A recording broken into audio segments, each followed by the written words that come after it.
Hello everyone, and welcome to panel 2.4. I'm not sure where the week is going, but we've got another great panel here today. And today we're going to be talking about emerging investment opportunities for energy efficiency with four very exciting speakers. So we've got, it'll vary from economic principles as a driver and barrier to energy efficiency, to how to tailor energy advice services to medium and high income households, to unlocking flexible demand in the commercial industrial sector in Australia, and then also, just to close then, on the retrofit salary sacrifice scheme as a means of funding energy efficiency improvements. So that's probably enough from me. I'm keen to give the speakers as much time to present and to answer questions as possible. The only thing I'd encourage all of you listening to do is to get your questions in as early as possible so that we have as much chance here to read them and to put them to our presenters. So without further ado, over to our first speaker.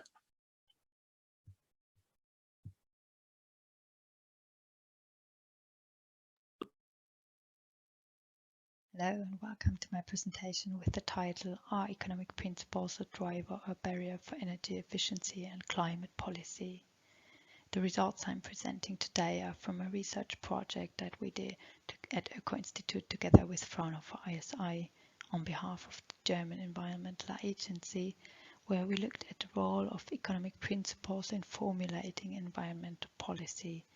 Today I want to focus on the role of economic principles in setting minimum energy efficiency requirements. I would like to start the presentation by giving a brief introduction on minimum energy efficiency requirements and the role of economic principles, basically answering the question why and how economic principles are used in formulating minimum energy efficiency requirements. Next, I would like to focus a bit more on economic principles and policy ambition and address the question which factors influence policy ambition. And lastly, I would like to draw conclusions and basically come back to the question on how to make economic principles a driver rather than a barrier for energy efficiency.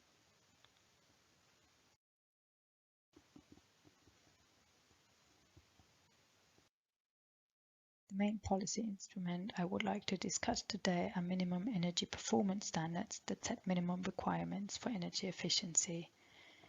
I would like to just give you a few examples, the first one being the well-known EU Eco-Design Directive providing minimum requirements for energy-related products.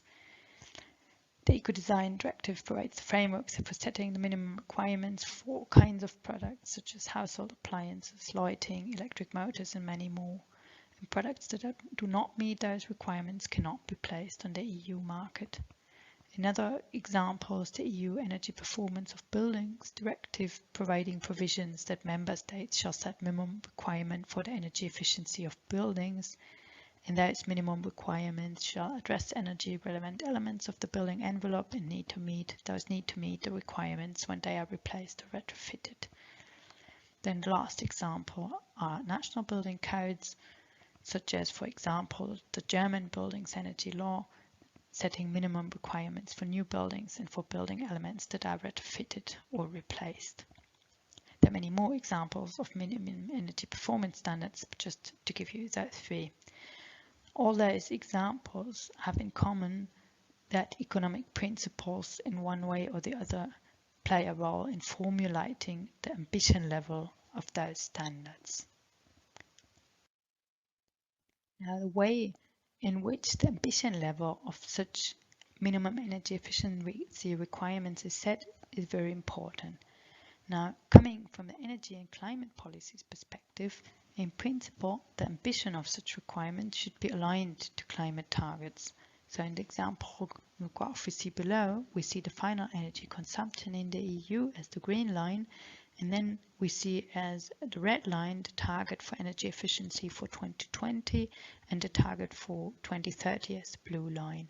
So we know the level of energy efficiency that we want to achieve, and with minimum requirements being a key policy for energy efficiency, the ambition of the requirements should be set in such a way that it's consistent with the targets. On the other hand, the other perspective to look at energy efficiency requirements is the economic perspective. The economic perspective tries to limit any negative economic consequences that the regulation may have for the regulated parties. Now, the graph indicates how the costs and benefits look like for the regulated parties, and this is an important element of the presentation, I would like to guide you through this graph in the upcoming slides. As I said, the graph indicates the costs and the benefits that energy efficiency investments have for individuals that actually perform the investment. So as the first component, we will look at the costs. The investment costs typically increase with increasing energy efficiency. And this is reflected here in the graph, where we see on the x-axis, on the horizontal axis, the energy efficiency, and we see on the y-axis, on the vertical axis, the costs. Now, with increasing energy efficiency as going to the right, we can see that the costs increase. Now, the next element to look at are energy cost savings. Reflected here is the red line, now going to the negative side, reflecting the fact that these are benefits. So when going from the left to the right, we see that energy efficiency increases, and so more energy is saved, more energy costs are saved. What we can also see is that when increasing energy efficiency, first of all, cost savings are higher, and then a saturation levels is reached. So this can be understood nicely with the example of energy efficient buildings. When putting insulation on a building, getting a very high level of insulation in the end does not save as much energy anymore. That level of saturation is reached. So putting these two elements together, on the one hand the upper red line reflecting the costs, and on the other hand the lower red line reflecting the benefits, we get the resulting blue lines, which is basically just the costs minus the benefits. So in the range where the blue line is below the x-axis, this means that we have more benefits than costs. So this means that the investment is profitable. And so this full range is the range of cost-effective levels of energy efficiency. Now this curve has several interesting points. On the one hand, we have the point C, which shows the maximum cost-effective level of energy efficiency. So whenever I set minimum standards based on cost effectiveness, this is sort of the highest level of energy efficiency I can set. It's the maximum of the whole range of cost effective levels. Then the next interesting point is the cost optimal level of energy efficiency. So this is this point A, which shows the point, the minimum of the blue curve, which shows the point at which, from a private investor perspective, it is the optimal level of energy efficiency. Now the point B just shows where this point is on the x-axis. Now what it's important to observe on this is that the cost optimal level of energy efficiency is lower than the maximum cost effective level of energy efficiency. So setting minimum standards based on the requirement of cost effectiveness leads to higher ambitious standards than setting them on the requirement of cost optimality.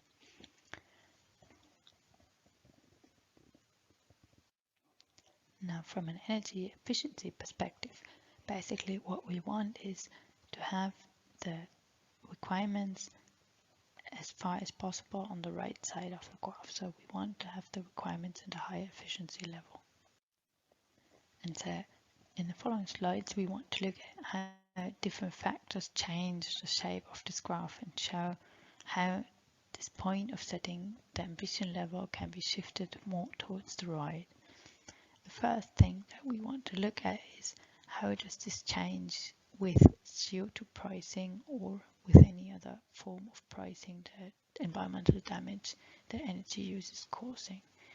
Now, if we remember that the energy cost is reflected, the energy cost savings are reflected in this lower red line. And of course, now introducing CO2 pricing means that the cost savings increase.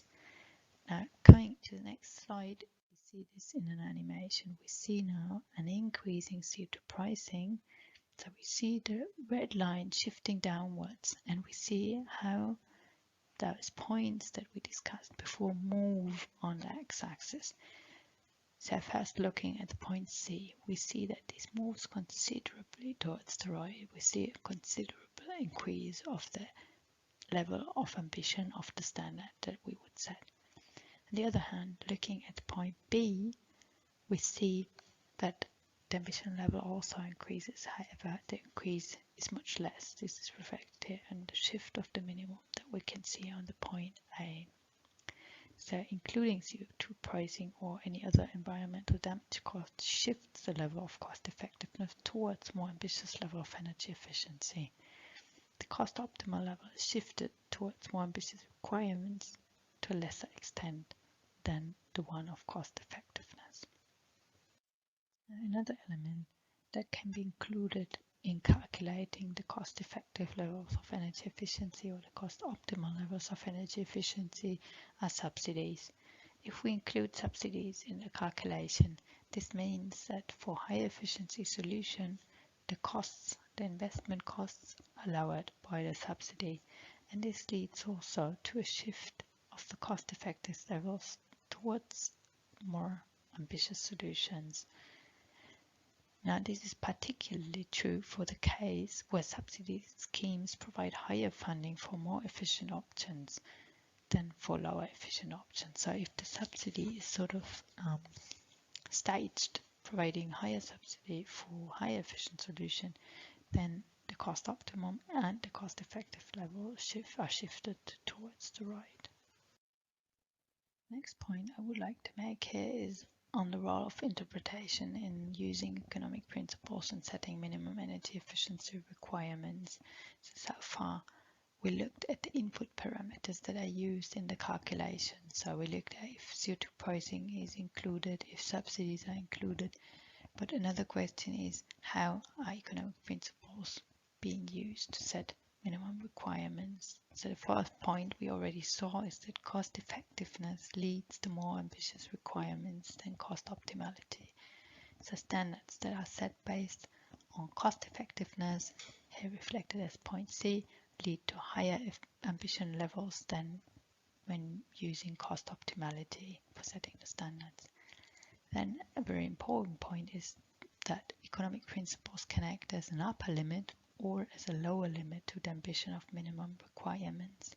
For example, in the German building code, cost effectiveness is an upper limit, so no standard can be set that is more ambitious than the cost effective level. On the other hand, in the EPBD, member states are asked to set standards that are at least as the cost optimal level, so higher ambition standards can always be set. This acts as a lower limit. Then the last point is really a question of interpretation, which is, for example, used in the German building code. So while the building code as such says that the cost effective level should be used, this is interpreted as a marginal cost effectiveness, meaning that you ask the question if the new standard that is considered is more cost effective than the existing standard. And this leads to standards that are much less ambitious than the cost effectiveness as such. Concluding, I would like to come back to the question if economic principles are a driver or a barrier for energy efficiency. And the first important point I want to make is that the rationale for setting minimum energy efficiency requirements should be based on the energy and climate targets and not on economic considerations, at least not only. So when having energy and climate targets, minimum requirements being an important policy instrument, they should really be consistent with the target and not only based on economic considerations. Related to this, economic principles applied as an upper limit to the ambition clearly act as a barrier to ambitious energy efficiency requirements, in particular if a narrow private cost perspective is applied. So if any requirements that are cost effective from the private investor perspective are set, this is not necessarily aligned to energy and climate targets. if economic principles are being used, it's really important to include environmental damage costs and, where applicable, also subsidies in the cost-benefit assessment for setting the minimum requirements. And the next point related to the interpretation is that requirements should reflect the level of cost effectiveness, while cost optimality and a marginal cost approach lead to less ambitious standards. And then as the last conclusion, coming back to really the question if economic principles act as a driver or barrier for energy efficiency, the answer is it depends. Economic principles, if applied appropriately, can be made at least much more of a driver for energy efficiency and climate policy than what they are now. With that, I would like to thank you for your attention, and I'm looking forward to the discussion.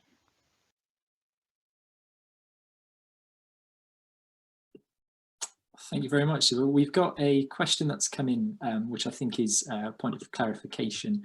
It says, you showed a graph with a linear relationship between cost increases and energy efficiency improvement. Are you sure that it is linear? Doesn't the cost per kilowatt hour saved increase as the standard gets tighter?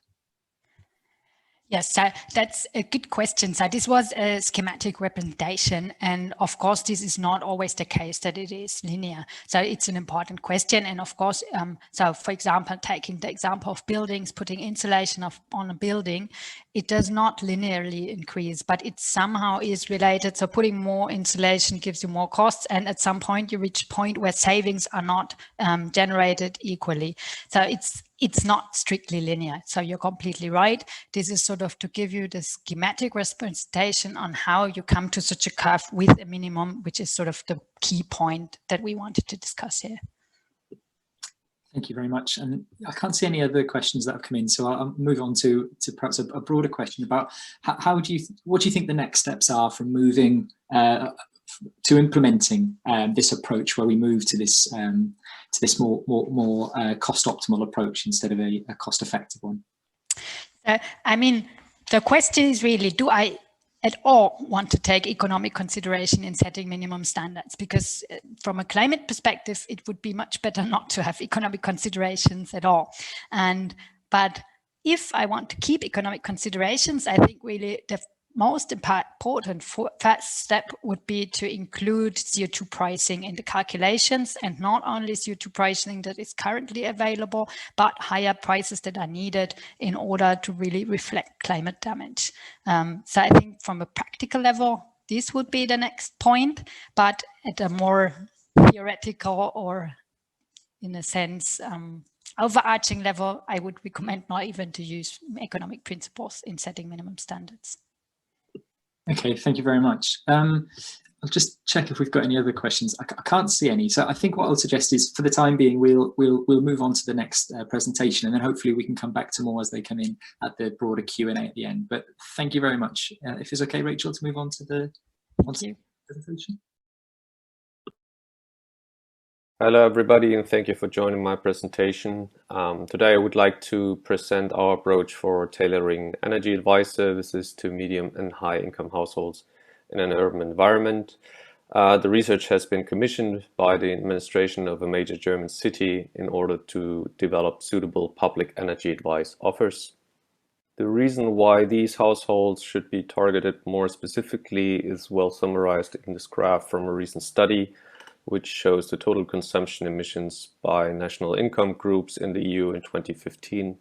And if you look at the left side for Germany, almost 3/4 of the total emissions are borne by the upper 50% of the income distribution, and the richest 10% emit more than the poorest 50% combined. In light of this strong correlation between income and emissions, the given task was to examine how households in these income segments can be more effectively activated by means of provision of information and advice. So in order to do this, we implemented 3 analytical steps. First, we did a target group analysis in order to identify relevant groups and examine their characteristics. Then a second step, we examined and categorized the existing energy advice offer landscape within the city according to different characteristics. And then in a third step, compared the results from the preceding analysis and conducted expert interviews to identify gaps in the landscape and develop recommendations on how to design suitable approaches for the identified target groups. For the target group analysis, we implemented 3 steps. First, we did a cluster analysis using data from the sample survey of income and expenditure. And in order to define our target group, we used the boundary value of the lower income quartile, which was 1,500 euros, which left us with 1,029 households in the sample. And then we used different variables such as age, income, and education, as well as household equipment rates and expenditure profiles across different COICOP categories such as ICT expenditure for appliances, mobility, or food, in order to define the clusters. And a second step, we matched the identified clusters then with social milieus that were identified in another study using similar variables to define them. And lastly, we combined this information with additional insights from empirical studies on environmental awareness, consumption, and lifestyle research to develop personas that reflect the socio-cultural description of the target groups. Doing this, we identified 3 household types corresponding to the social milieus of modern mainstreamers, established and upscale households. Those were the names we gave them. And this table shows some of the selected statistics from the cluster analysis, which we used to derive conclusions regarding their theoretical openness to certain advice formats and contents. Would point out some of the figures we used to do this. First, which stands out was that the upscale households mostly consisted of small families. We identified high theoretical sufficiency potential with regard to living space, and this we defined using comparing legally defined threshold values of adequate living space per person, and compared this with the situation of the households in the clusters. And we can see that most of these households, due to also their high income, lived on a living floor which is way beyond what is considered adequate from a state perspective. We can see that there's a high share of tenants in the cluster, which is not surprising given the low ownership rate in Germany, but still shows that building efficiency measures may be difficult to be implemented by these household types. There's a high share of pensioners or older persons in the modern mainstreamers and established clusters. There is a very or relatively low ICT equipment rate, with the modern mainstreamers pointing to a low digital literacy. And then lastly, we can see there are different spending priorities, which also provide some insights on where to focus advice efforts. Using these descriptive statistics and combining them with sociocultural information about the milieus, we defined 4 personas that reflect the household characteristics in the different clusters. The modern mainstreamers were characterized by a rather conservative stance and community orientation, which we considered a good basis for sharing approaches. At the same time, they're quite cost sensitive and focused on comfort, which translates into skepticism towards high investment or anything diminishing their comfort levels. In light of their expenditure profile, we identified housing and nutrition as potential action fields. The second group were the established, characterized by a high standard of living and an openness towards innovations and technological solutions. Here we identified status and innovativeness as main motivating factors and saving potentials in the field of housing and mobility. The third cluster of upscale households was found not to be homogeneous in terms of environmental attitudes and was thus split into environmentally passive and environmentally oriented subgroups. The former shared more characteristics with the established cluster, with a strongly negative attitude towards personal restrictions, So therefore, we derived that probably sufficiency measures were not that attractive for this subgroup. In terms of motivating factors, status and innovativeness was also found to be central here. And saving potential were identified for housing and mobility. The second subgroup consists of households that are strongly engaged in the ecological discourse and are open for new approaches to reduce their CO2 footprint, such as sufficiency or sharing. Accordingly, in terms of communication, these households may be best reached by emphasizing environmental and climate protection effect of advised measures. Also, their relevant action fields are housing and mobility. After having identified the relevant target groups, we examined the existing energy advice landscape. Here we also followed a four-step approach. Firstly, we defined the action fields which we wanted to analyze, which were housing, mobility, nutrition, and for products and services. And then in a second step, we identified possible actions along the lines of the three pillars of sustainability, efficiency, sufficiency, and consistency, and further differentiated the actions that we identified according to whether investment or a change of behavior is required. Then, using this list, we identified advice and information services that aimed at the implementation of these actions via web research or also looking at app stores. And lastly, we categorized our findings according to who provided this kind of information or advice offer, what was the content, which were the motivations addressed, and which format was chosen to convey these messages. As a result of this inventory, we identified 56 local or locally accessible offers, of which most focused on the housing action field. Providers were largely NGOs or public organizations in cooperation with NGOs, and the majority was digital with only a few on-site advice offers in the housing field. This list certainly is not exhaustive, but provided a good overview of the easy-to-find offers, which may be the essential factors in terms of outreach. As a last step of our analysis, we compared the findings of the target group analysis and the inventory in order to identify gaps in the current landscape. And we did this by asking ourselves three questions. Does the measure correspond to the main motives or motivations of the target groups? Is there an appropriate advisory or information service which aims at inducing the implementation of the measures? And three, does the form of dissemination of these offers correspond to the needs of the target groups, which largely related to the form of communication, be it digital or on-site and so on. This helped us to identify gaps for which possible new offers could be sensibly developed.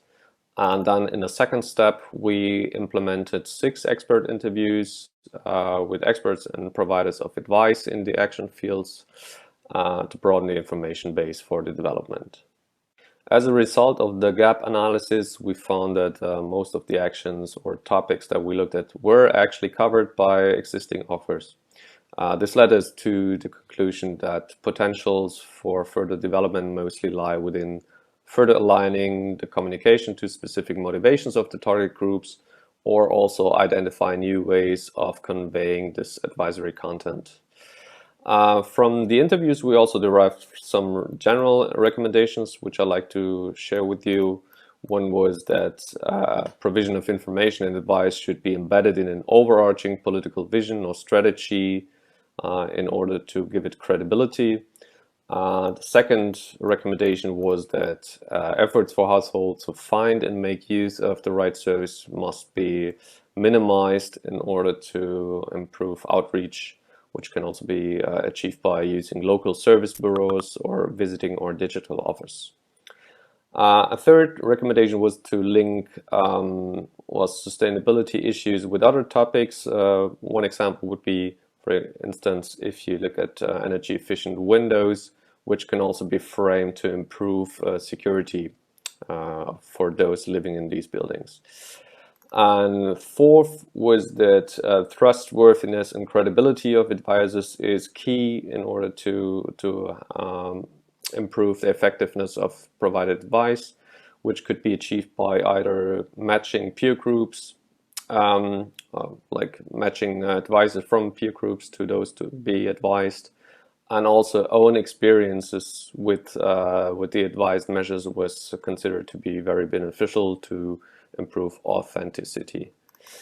And lastly, a very big one was to use biographical windows of opportunity, which are important to overcome routines as a major barrier for change.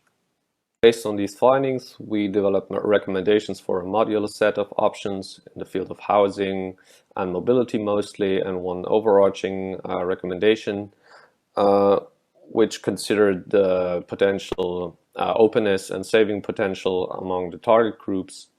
Not all of them were new, but rather refer to more strategically using windows of opportunity and or target group specific framing, while some were novel in terms of living for the elderly, for instance, which is focusing to harness sufficiency potentials of elderly households which live in very large spaces.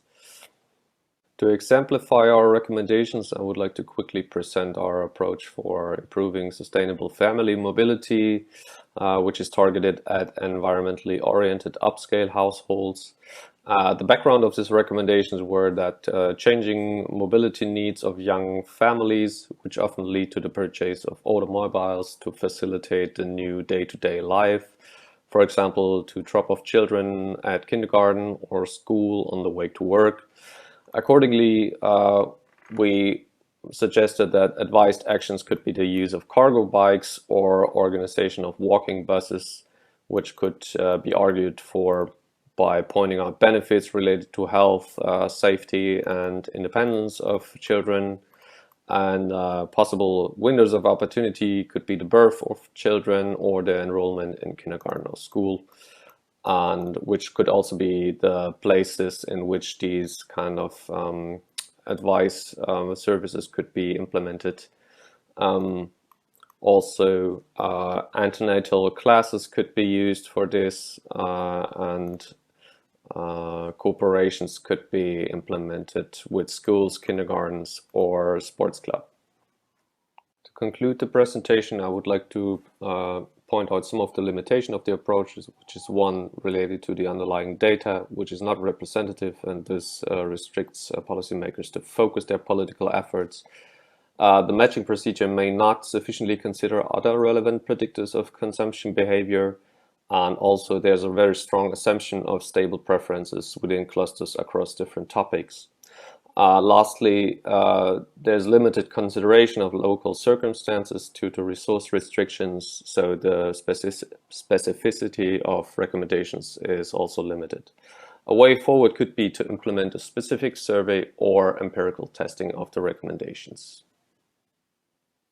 Thank you very much for your time and attention. I'm looking forward to hear about your questions now. Thank you very much. That's a fascinating presentation. Particularly for me, I think we were all asked the question before the conference about what you find most exciting about energy efficiency. And one of the things I reflected on is the multiple benefits that we see. And I think those multiple benefits you've highlighted as a means of engaging different households according to their interests. Which I think is particularly exciting. So just to move on to the questions that we've got just a few to clarify. So just to start with, could you clarify what you mean by nutrition? Well, as said before, we looked at 4 different action fields, and nutrition is basically every behavior or expenditure related to food and yeah. So I'm not sure, maybe the term is wrong, but so it was a German study. Yeah, no, I think that makes sense now. Thank you. And there was another question as well about if sufficiency becomes the social norm, is it still perceived as a restriction? Is that clear to you? Do you understand that question? Yes, I do. It's an excellent one. Thank you. I think that definitely there could be a turn whereas efficiency measures could be communicated in a different way.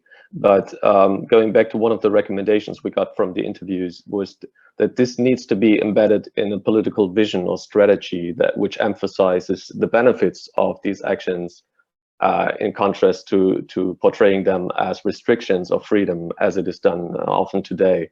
So I guess here it also applies that it is a matter of framing. So which aspect of an action or behavior do you focus on, and do you communicate?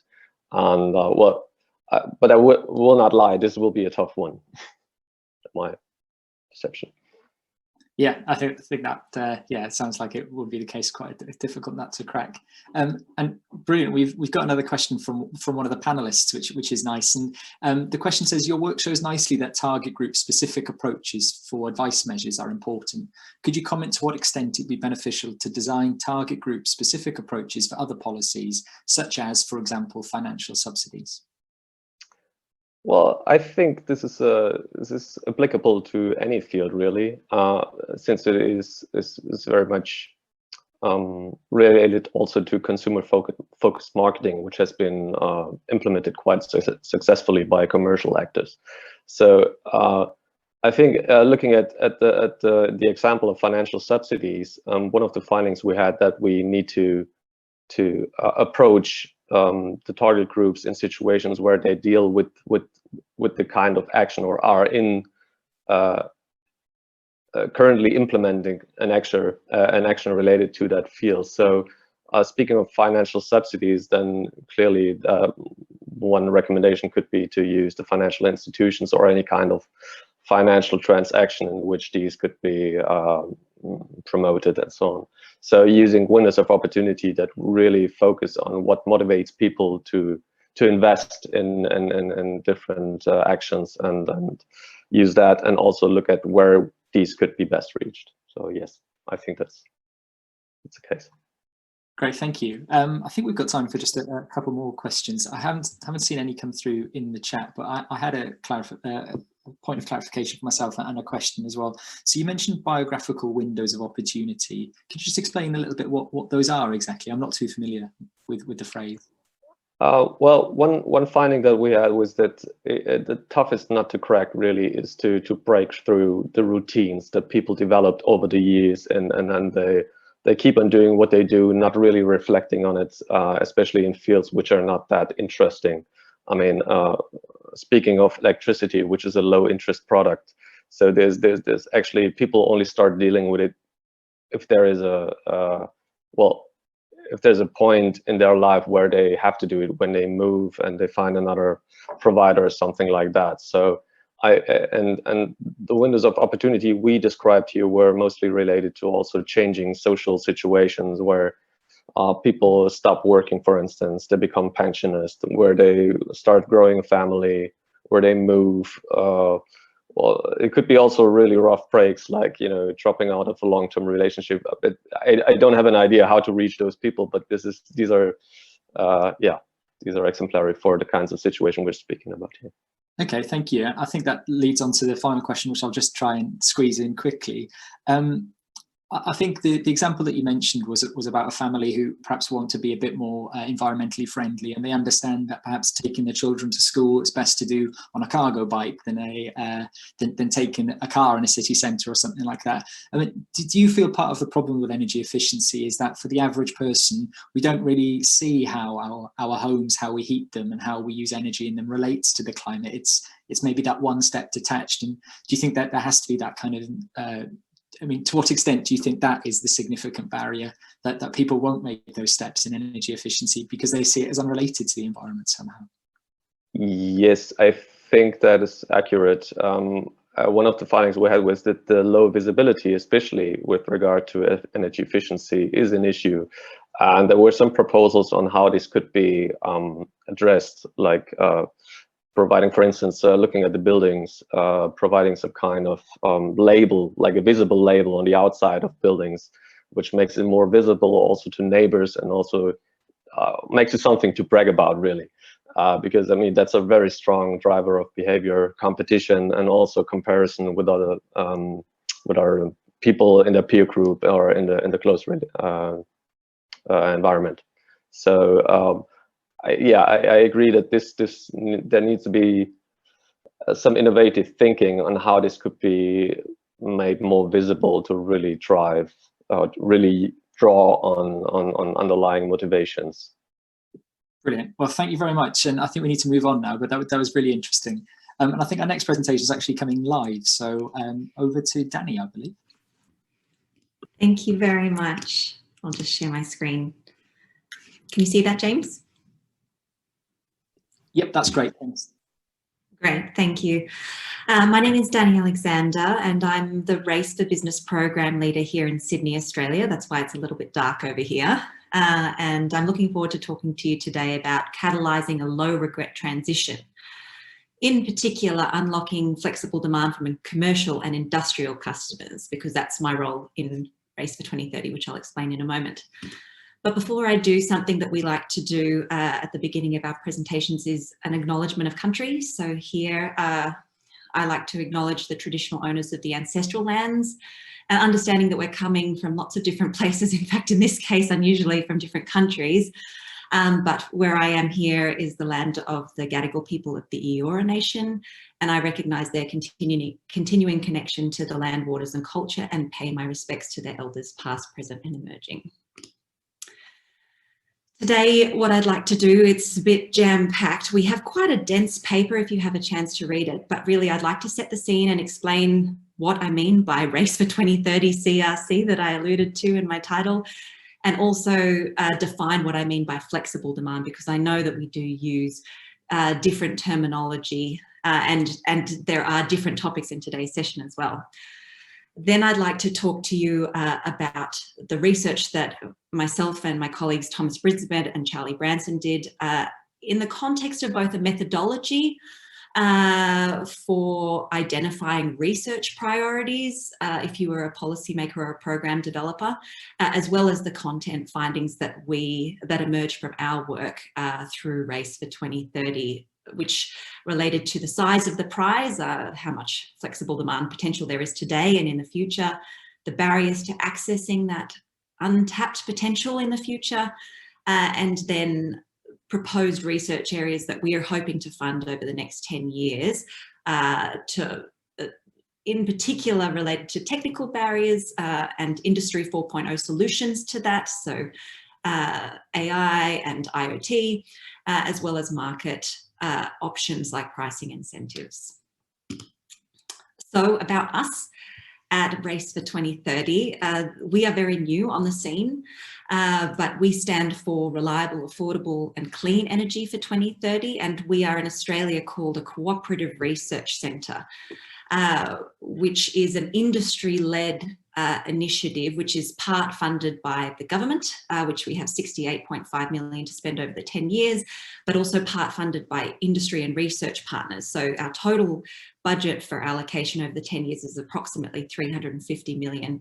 And that is focused on, in our case, what we think is a differentiator, which is customer focused energy research. And I think that's different. I'm not sure about all of the other countries, but at least in Australia, that's quite unique. We do have 4 different programs. And as I said, I am the Race for Business program leader, but we do also look at homes, networks, and cross-cutting issues in Race for Everyone. So about Race for Business, in particular, I'm talking about commercial and industrial customers because I'm focused on energy productivity for those business customers, particularly by approaching it in a number of different ways around flexibility, digitalization, electrification, and value chain transformation. But today I'm just talking about our 4th research area, which is around flexible demand and demand control. And this research emerged from, I suppose, the scoping study, what we call an opportunity assessment that we have conducted in our first 6 months of being. We're actually coming up to our first birthday at Race for 2030, where we sought to prioritise research areas to fund over the following 9 to 10 years. So about flexible demand, what do I mean by that? Again, there's differing terminology, but we're using actually the Lawrence Berkeley definition of flexible demand, which is quite broad. For those who are familiar, it's the shape, shift, shed, shimmy definition, which talks about modification of load on a consistent or permanent basis, but also shifting to certain times or away from certain times, like using more renewable generation that is being curtailed or away from peak demand. Shed is your traditional conventional demand response that I think is quite common in many countries, where you incentivize people to turn off. And shimmy is something that is becoming much more prevalent here in Australia and elsewhere, where we're talking about shifting, where we're talking about demand flexibility for power system stability and quality. So things like voltage or frequency regulation, which is all well and good, but why are we doing this and why is it so important? And in fact, in this particular case, of all of our 17 research themes, we found that this particular theme was of most interest to our industry and research partners. And that's because it's a critical factor in decarbonising the grid, and it's a way that is very customer focused as well. So again, talking to those types of flexible demand, it's about using more renewables, it's about maintaining reserves, it's about the accessing ancillary services that are maybe not going to be available in the traditional sense, but really it's about the benefit to customers. It's the win-win-win, and in my case, I'm talking about business customers, but it's also a win for the network businesses, both at the transmission and distribution level, as well as for the renewable energy generation market as well.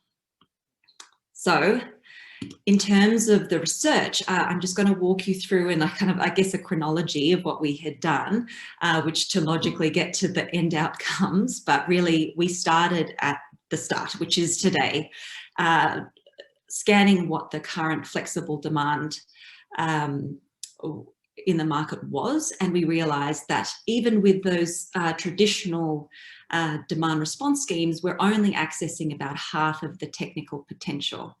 And there are a number of reasons for that, and we'll talk about barriers later, but really one of them is that not all loads are created equal. And so in fact, if you're talking about shed, not all businesses can switch off at all times because, I guess particularly in terms of industrial processes, there's a utilisation issue, and in fact that, business is about their business, they're not about necessarily energy. And so that is of core importance. And so sometimes that technical potential is extremely difficult to access. So what we did here, or what my colleague Charlie did at RMIT, was he looked and he investigated, well, okay, if we've got the shed load, you can see there in the green, that's quite well understood across a number of different flexible demand sources, but in fact, there are significant gaps when we talk about other forms of load flexibility, or flexible demand, sorry.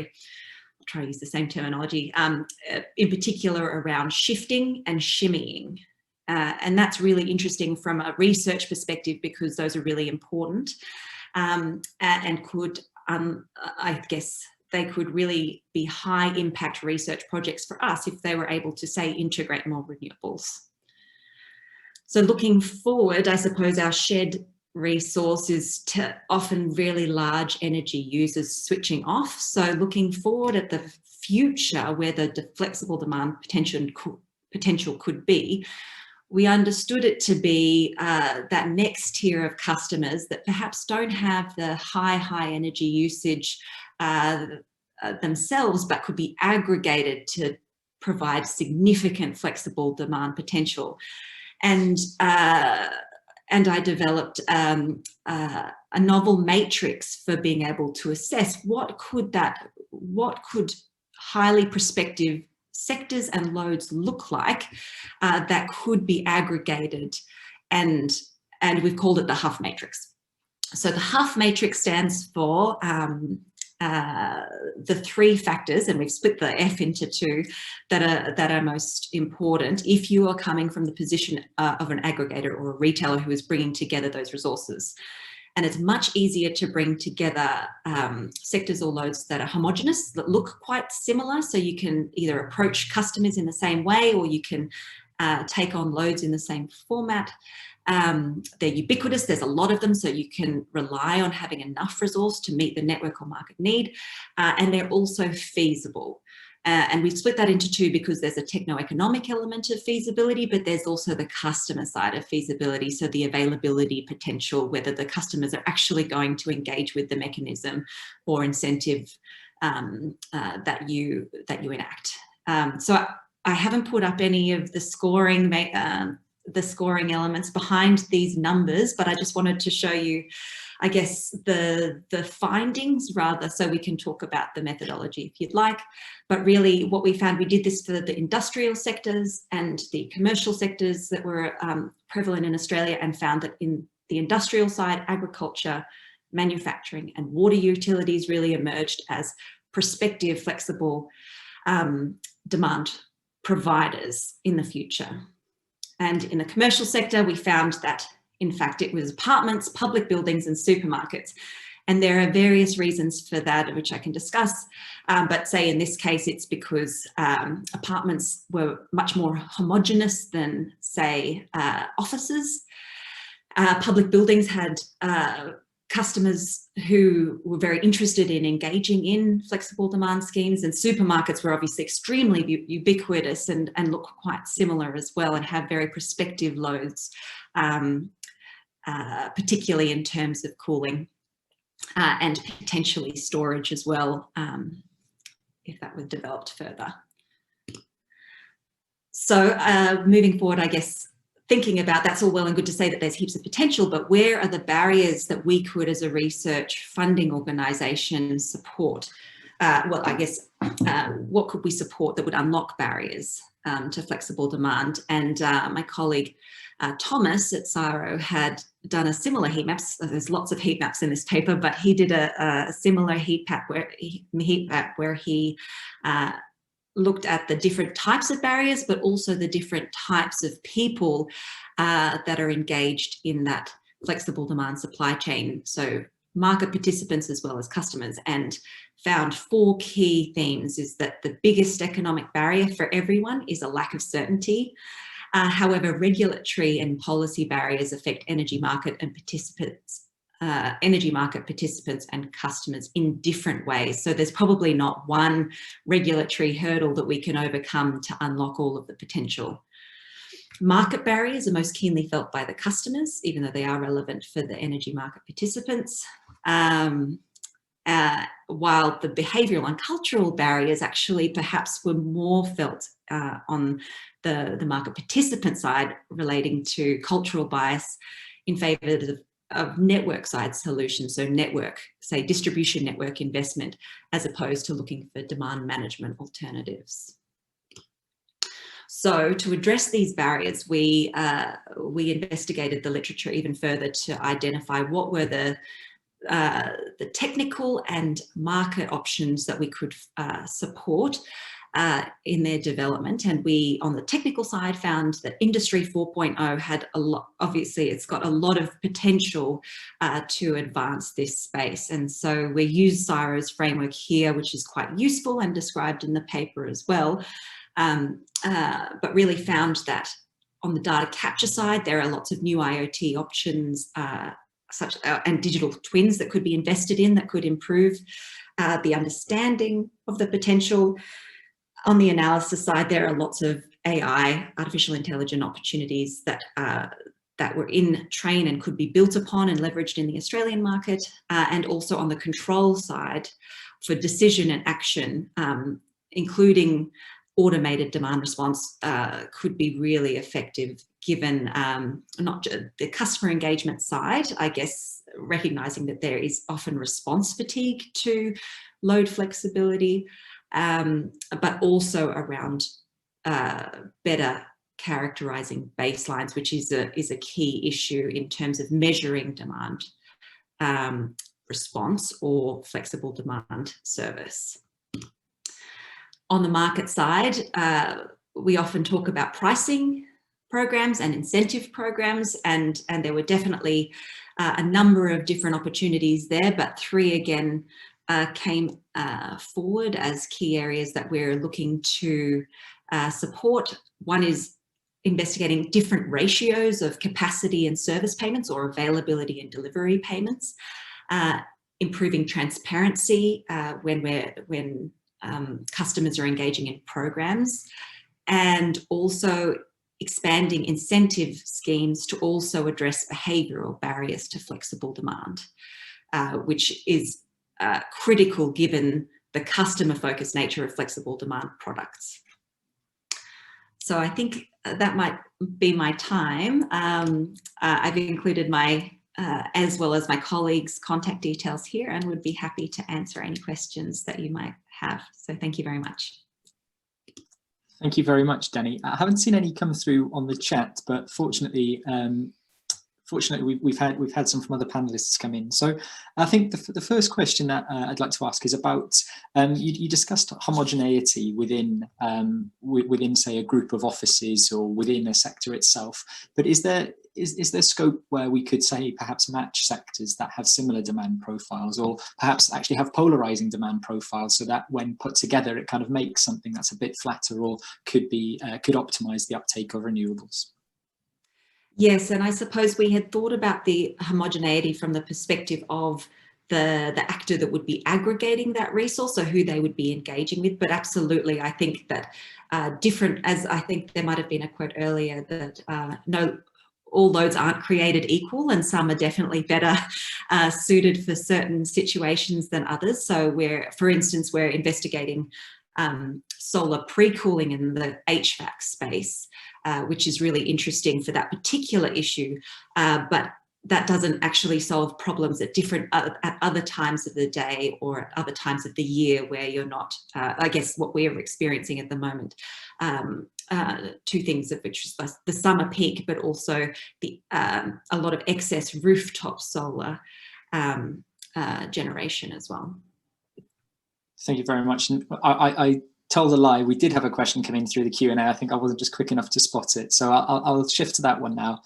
So in addition to that, from AI-related control, etc., how much do you think there may be from more flexible practices? So for example, working hours or wider thermal tolerances, deadbands for commercial modifying processes for industry. Are you able to answer that one? Yes, and we're definitely, I think the behavioural side is something that it didn't come through strongly in this component. So this was largely based on the literature review, which was an in-depth literature review on multiple fronts. But what we've definitely found is through other aspects of the research which weren't presented in this paper, when we have engaged with different providers and customers, that there are definitely other opportunities that relate to behavioural aspects as well. I suppose the challenge in at least the C&I space is that often, I guess we're seeing some differences in COVID with some different working practices, and that there may be some opportunities there, but that hasn't yet come through in the data. But it is a challenge often when we're talking about industrial processes, because of course a business's core business is their business, it's not energy. And I think that is generally a struggle, is being able to engage those customers in programs when they're concerned about the risk to their core business. And one aspect that we're investigating is case studies of businesses that are going along an energy journey, who are able to start small and then are able to increase their flexibility over time as they become more comfortable with not just the technology, if that was part of it, but also the changing behaviours within their business. Thank you very much, Danny. And I think that leads really nicely onto the next question that we've actually got from Jason Irwin. And it asks, what are the opportunities regarding merging business models, for example, energy efficiency, demand response, etc., to increase simplicity and value for the customer in being a flexible demand participant? So I think that speaks to that journey that you were just talking about to an extent, about that reluctance. And I can see in the I&C sector, it would be perhaps easier if they've already got an energy service contract of some kind, but perhaps the barriers when we're looking at offices or apartments are perhaps that one step higher. So yeah, I'll let you answer that. Yes, absolutely. And interestingly, a different research project that I've been involved in recently has looked at as some of those cross benefits in that energy journey. So in this particular case, we looked at renewable power purchase agreements where customers were going to 100% renewables, and so were purchasing their electricity from a neighbouring solar farm or wind farm.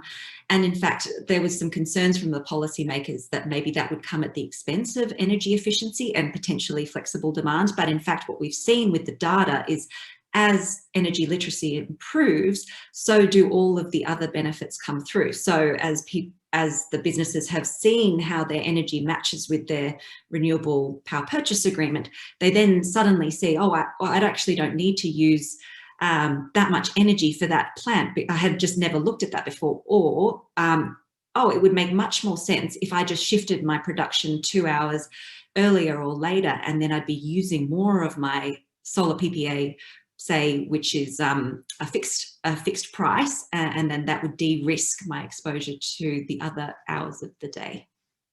It sounds like the breadth of green energy services are a gateway to each other in some ways, based on the data that you've got.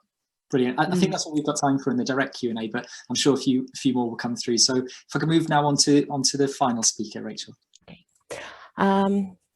Hello, everyone. So what I'm going to speak today is about retrofit salary sacrifice scheme. It's an idea, it's a policy perspective idea that Peter Malibone and I have developed, and you can find more detail in the extended abstract and in a paper that we are it's in progress for policy and energy. So the whole concept, and just to give a background of this idea, it's, I'm sure that you are very familiar with, it's about working from home. So what we've got is that evidence so far, it's that since 2005, we have an increased amount of people working from home by 159%. But in the new normal, what research shows is that there is that potential increase between the 24 to 31 in different European countries. And of course, why we are discussing about that is that because working from home, what we had as an experience during the pandemic, there was a shift. There was a shift of the employers outsourcing their operations and part of the office stock, if you want, to their employees' home. So there is something that it has been unbalanced in that respect. And what we found is that the daily household energy consumption in terms of heating and ventilation, in terms of ICT devices, and in terms of how they've been used, it has been increased. So the household energy increased compared to a day working at the office, and that increase is between 7 to 23%. And that creates a lot of questions, a set of questions about the home office quality and affordability. And also the main question is how adequate is the homes of the employees to get that extra working activity. Also, what we know in terms to put a background on a sector that it's quite problematic, we know that owner-occupied sector in EU accounts for 56% of it's a quite large sector, and also more specifically as our policy proposal is focusing on the UK, accounts for 15% of the overall national emissions. So it's a sector, the privately owned residential sector. It's quite problematic, especially in taking up the retrofit. And there are different retrofit barriers, except from the complexity of the retrofit itself. There are barriers of access to the information that the householder have, and awareness and motivation. It's the shortage of the skills and the lack of supply chain capacity to tailored solutions. It's also the finance and the value and issues that they are related with the payback of the investment of the retrofit. It's also about disruption during the works and the time of that the homeowner has.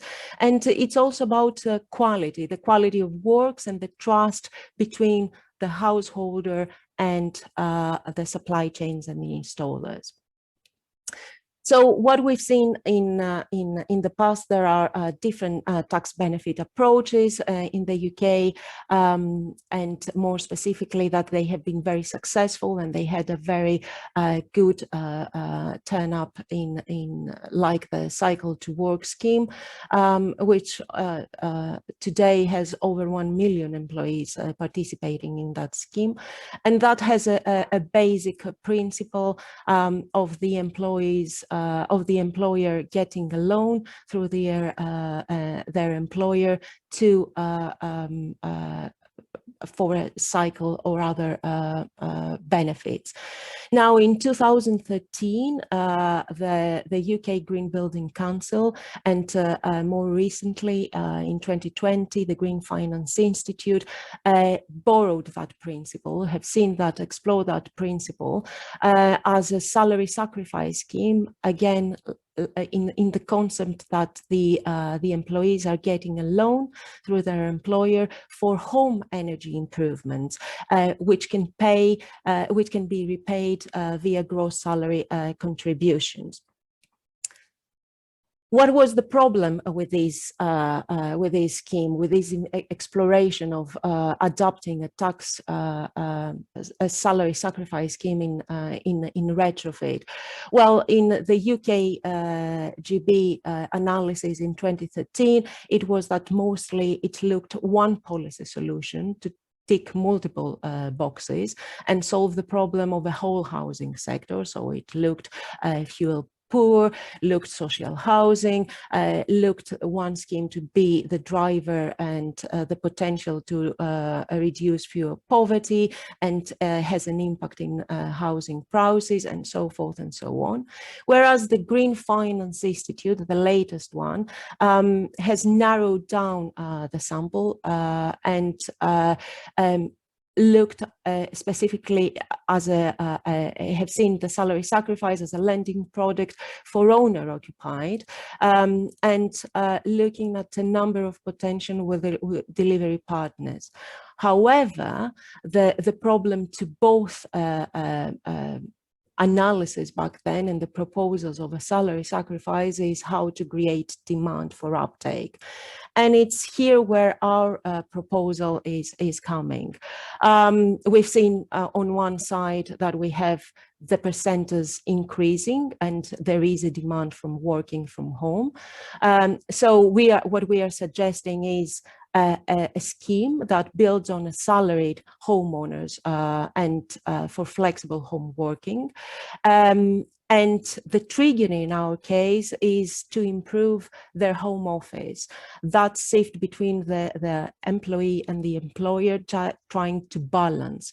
What we suggest is a change and a change of perspective, and see it as a part of a policy mix and not as the previous approaches that they have seen it as one standing alone policy, and also balance that employment relationship.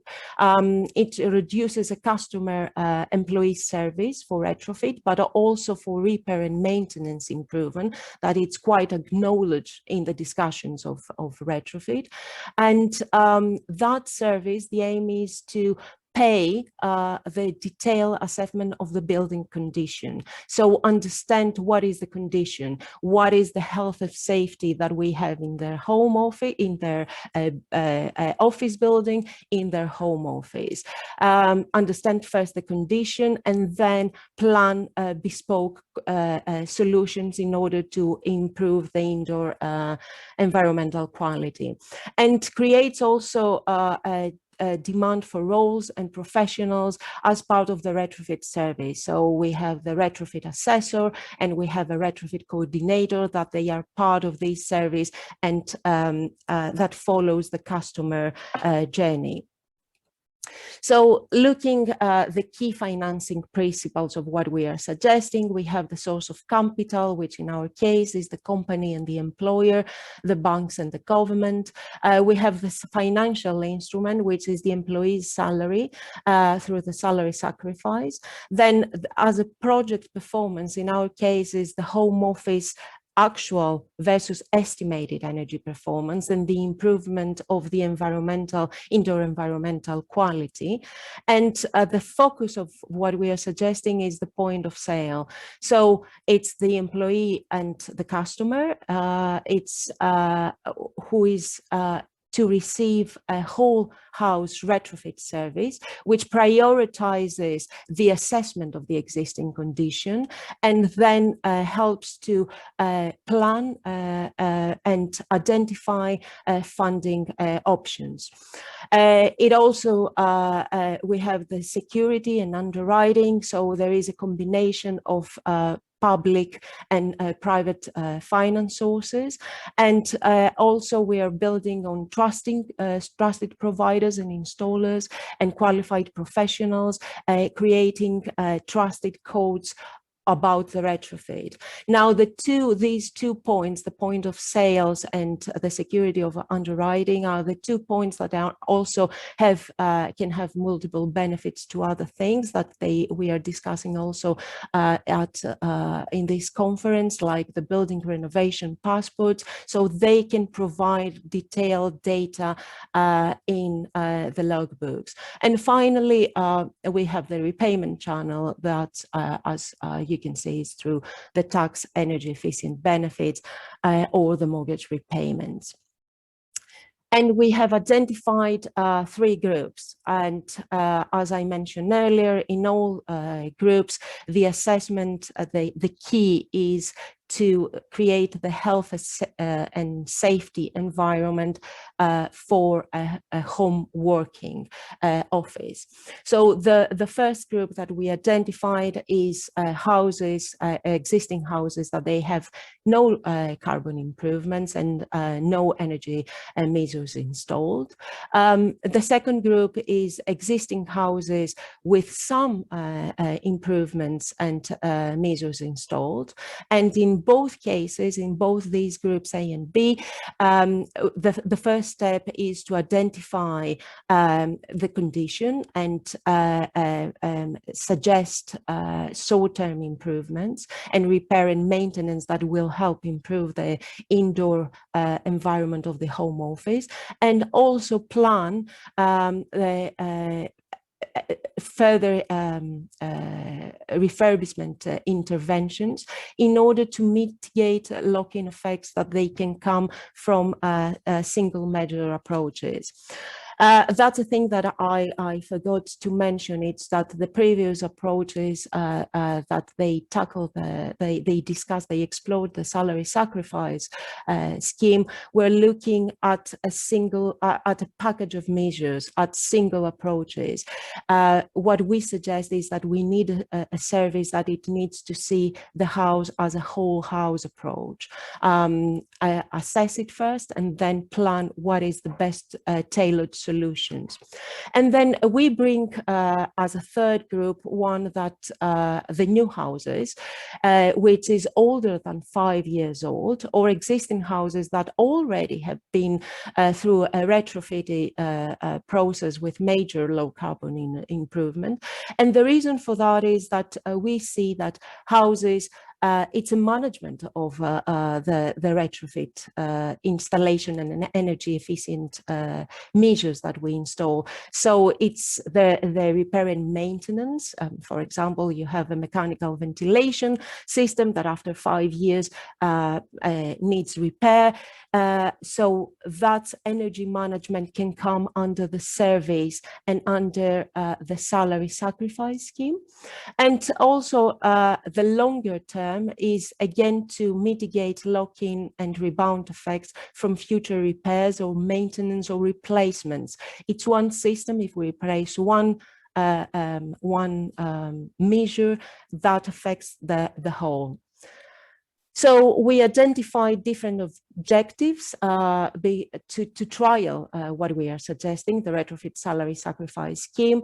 And the first is to prime the market where demand is likely to be highest. So where is that? We identified it's at the able to pay demo. And as previous presentation discussed, is that they can afford to take that journey. Is the group that can be able to exploit the working from home flexibility, is also they are able to exploit co-benefits, and that is also organizational support and peer pressure for comfort and amenity that comes from their companies, and also have the lowest lending risk. The second objective is to make capacity building as a key feature to explore and support the demand-supply relationship. So for developing a scenario, for example, in which policy cost of X households commissioning Y projects at a Z cost. Also explore modeling and support the manufacturing supply capacity for the industry. Explore the skills and the training for installer that we need in that retrofit process, and also explore and support the regulatory and health and safety issues. The third one is we see that the retrofit salary sacrifice scheme as a catalyst in the retrofit policy mix.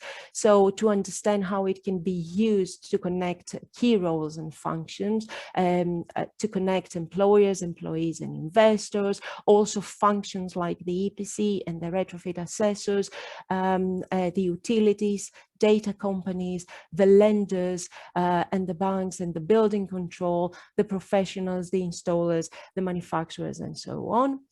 And the last and fourth objective is to explore the role of de-risking.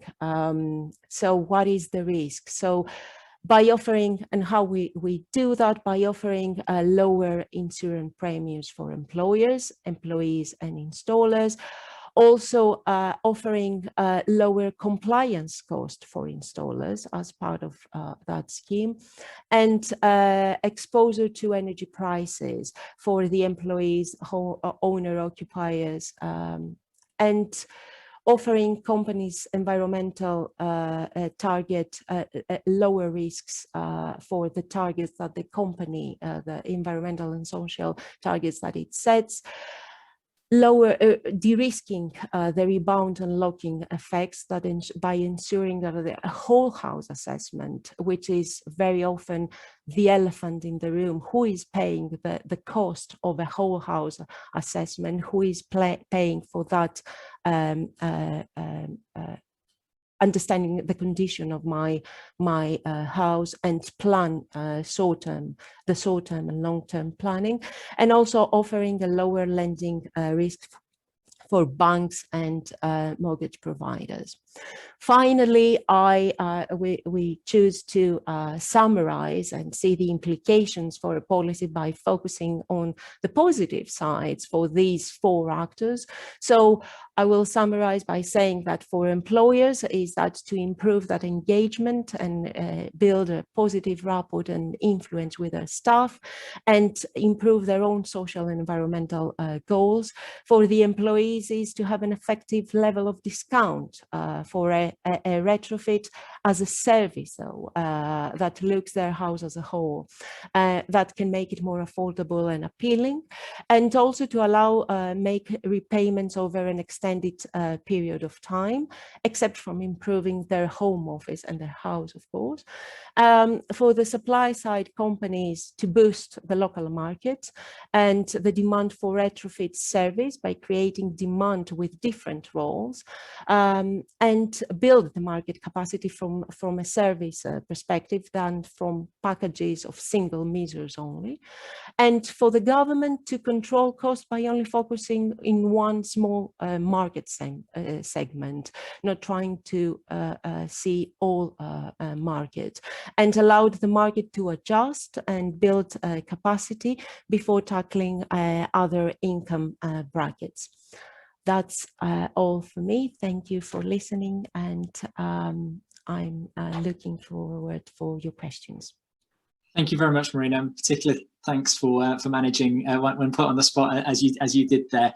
I think we've just got time for one or two quick questions. We first had a point of clarification on how do you define working from home in this study. So yeah, I think if we just start with that quickly. Well, what we find, and it's quite early to have a clear idea what is that percentage of people working full-time from home or working with more flexible patterns, is that there is that shift. So there are companies that they will move their employees to work from home completely. So that's one sector. And then you have people that they will be in more flexible patterns. So it's that moving the company from the company office, you suddenly move into your home office. But it's quite early. I don't think that with the COVID and after the pandemic, we are at a stage to have a real figure how much is that percentage of shift. But as we've seen from previous years, there is an increasing amount of people starting working from home. Brilliant, thank you. And I'll just I'll squeeze this one final question, and it's come through the Q&A. So on the government side, what market segments should be prioritised, and what length should the market be left to adjust before moving on to the next segment? So I think this is talking about who we target in the first instance through the retrofit salary sacrifice scheme. In the first instance, we can market in companies that, first of all, big companies that can afford, they can already provide to their employees similar tax benefit approaches, like the working from the salary the cycle to work, and that's the first segment of the market. So there is a combination of the companies that they can afford it, and it's a combination of the home owners that they are in that position to take forward. Then the market needs to build through that. We talk a lot about a service. We talk a lot about one-stop shop service for retrofit. That's the other links. It's a mix policy perspective that we are suggesting. It needs to be seen with other incentives, both government and public financial sources. So the first segment is this, but then it can expand in other potentially sectors as well. Thank you very much, Marina. And I'm just keen to quickly move back to Sybil, because I'm conscious I didn't give you a lot of time for your own Q&A directly after your presentation. And just to return to one of the earlier questions that we got about, should we reframe the economic discussion around affordability rather than narrow cost effectiveness? In other words, we factor in things multiple benefit costs of alternative solutions to climate change, assessment of the impact of energy efficiency on the energy supply side, such as flexibility storage, peak electricity demand, etc.? Yes, thanks for the question, which is a very good question. So in my presentation, I elaborated just on a few factors, but of course there are many factors that could be factored in, and that would also be important to factor in because there are real costs, at least for society. So narrowing the cost discussion down to a private investor level clearly is inconsistent with climate targets. So I absolutely think that it is very important to factor in such elements. Thank you. And a second question we got from Neil's directly to you, Sibylle, was about, isn't one problem that we need to focus on the measures that give the most impact, not just are the most cost effective? Yes, so yeah, this is much related to this general point that I made, that it's important to align the policies to what we need in order to meet the targets. And so we need policies that are effective, and we need policies that do not create lock-ins. And so it is absolutely important to align this not only to those economic considerations. Brilliant, thank you. And I think now we've got permission to run over just slightly, but I don't want to eat into anyone's time more than we need to. But a question that we've got that's perhaps one that all of you could give an answer to. I think you've all presented quite innovative or alternative ways of looking at policy or looking at specific funding mechanisms or new markets through which energy efficiency could be pursued. However, on the one hand, we need to ensure that these new innovative ways of doing policy and implementing them are achieved. On the other, we have to move very quickly. And so I suppose that the counter argument could be that should we just stick with established methods and established approaches and perhaps just scale up action in the way that we know? So I suppose it comes to the question of how do we ensure that we implement these innovative policies, but at the same time keep up the pace that we really need to see happen to achieve our carbon budgets and our net zero and associated targets. So I'll start in reverse order. So Marina, can I go to you first? I think we need demonstration projects to try them in small segments and see how it's the impact and what is the effect of these policies. That's my personal view. So we need more trialing, but we need to see it as a whole, not as individual, how that piece on the bigger puzzle and how it fits with other things as well. So demonstration projects for me. Brilliant. I suppose once we see a demonstration project working well, then it's much easier to scale once we've got that real. Exactly. Perfect. And to Danny, can I ask you that same question, please? Yeah, thank you. I think in my space, in terms of flexible demand, the title of my presentation was a low regret or no regret approach, and that's, I think, because we're finding that the traditional approaches are likely to engender quite a lot of regret. So what we're finding here in Australia is that the traditional solutions to some of the issues around integrating renewables are things like very large-scale pumped hydro, which may be useful, but is going to take 10 years to build. And the alternative most recently announced was a new gas plant, which was quite surprising, I think, to a lot of us in the clean energy space, since flexibility on the demand side it should be quite quick to enact if we were able to unlock that potential by addressing some of those barriers. So I'd say that by addressing the demand side, you'd get a much faster response. But happy to have a healthy discussion on that. Yeah, I suppose there's an inherent speed of demand side response relative to big infrastructure projects that might take a while to actually get off the ground. And Florian, can I ask you that question? Yeah, sure. I mean, we've been looking at advice measures basically, but clearly that is not enough to really induce the transformational change that we need. So I agree with what Marina said, that we need to make these innovations or innovative approaches experienceable. Is that an English term? I don't know. So yeah, clearly to show and to not only talk about it, but also to have people gather their own experiences and also change the way that these changes are perceived. But then again, clearly we need some more regulation on the other end of that spectrum, providing good environment and conditions for these social practices to diffuse. Thank you very much. And finally, over to Sibylle again. Yeah, thank you. So I think we need both. In order to meet the target, we need both. We need the existing policies, but making them more ambitious using innovative approaches. And then at the same time, I also fully agree to what Marina said. We need also experiments on new policies, also covering, for example, the sufficiency area, which is currently not really addressed so much. So I think both is needed. Existing policies, improving existing policies, and also completely new approaches.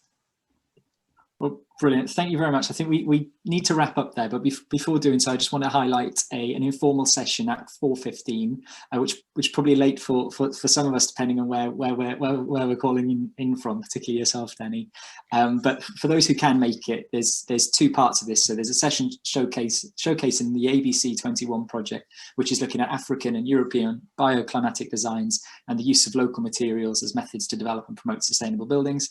And number two, an informal hangout, so you can chat with other delegates over a glass of wine, beer, or a soft drink alternative, or whatever might take your fancy. So both are in a meeting mode, so you can all switch your cameras on and have a bit more interaction like we normally would, not this, I suppose, one step, albeit doing the best we can. So yeah, I won't eat into your lunchtime or your bedtime or anything anymore, but thank you all for joining, and hopefully we'll see you at the final session. Thank you. Thank you. Thank you, James.